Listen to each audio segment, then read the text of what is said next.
Hello, I'm Ross from Britain's Hidden History and the writer of Cymroglyphics, which is how to read hieroglyphs using the Welsh language, which might sound crazy until you read it and find out it actually works, and it seems to be true. Right, as it says there, it's a caption contest.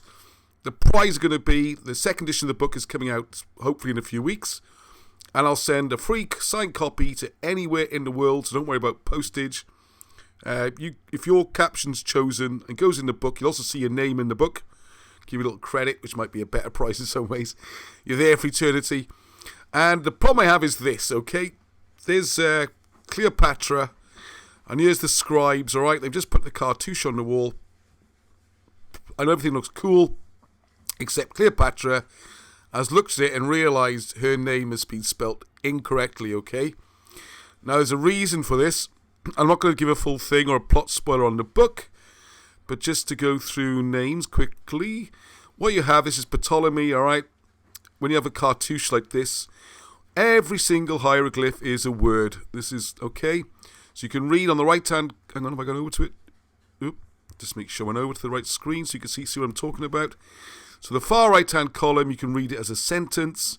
The far left is the initials of the words. So it says Ptolemy's, all right? No problem. Ptolemy's works beautifully, right? What's the sentence again? He's the successor. He's one of the successor kings of Alexander and all this kind of thing. There they all are laid out. You can read it, all right? Cleopatra, you have to put a D instead of a T, all right? This threw the conventional Egyptologists completely off the track, and they start using different things, different places. That's not the reason, all right? The reason is because you want the strike, this threatening one here, next to the proclaiming, and those two together means rule. So you see them a lot. Alexandra, you see those two. Cleopatra, you see it a lot. So they want to say she's a ruler, and there's no decent T words, if you like. So T and D, phonetically, as you listen to it, more or less the same. So Cleopatra with a T became Cleopatra with a D, all right?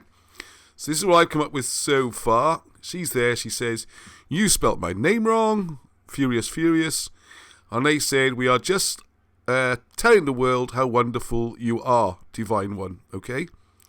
Which tells a story, it makes the point. But fair's fair, it's not funny, is it? I mean, no, a bit funny? No, not really. It's not very well done.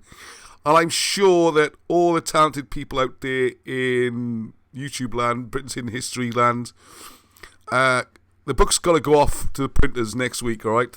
So it's a bit of a panic on, so I'm going to mention this again on Sunday in the live show at 8 o'clock. I hope you can all join me then. I need something to go there which says something about they had to tweak the spelling. Whatever you think, you got the idea of it, hopefully. It's quite a simple idea. The spelling of Cleopatra has to become Cleopatra with a D, because otherwise the sentence doesn't work. It wouldn't say, she's proud and wonderful and a great ruler and all that kind of stuff, as it does say. If you use a T, you couldn't do it, okay? So there they are. Trying to explain. One thing I should also mention, might help you come up with something funny, is that Cleopatra, although we always associate her with Egypt, was part of the Ptolemaic line, Ptolemy, who was one of the successor kings. So she's also a successor. And you see that in her name as well. It shows a successor. But anyway, Cleopatra is a Greek name, not an Egyptian name. So when they were writing the hieroglyphs, they had a few problems. And you'll see that with Alexandra, there's no X in Welsh or in hieroglyphs. So you put a cut, so things like that. Anyway, I don't go into the book too much. It's a caption competition, first prize, book anywhere in the world, and also your name in the book with acknowledgement next to the cartoon. So there you go. See what you can come up with. I bet you can do funnier than my effort, all right? Please. The book's so nearly there and this is going to stop me. Right, okay, that was it. Just a short one. Thank you very much. Until the next time. Heddwch.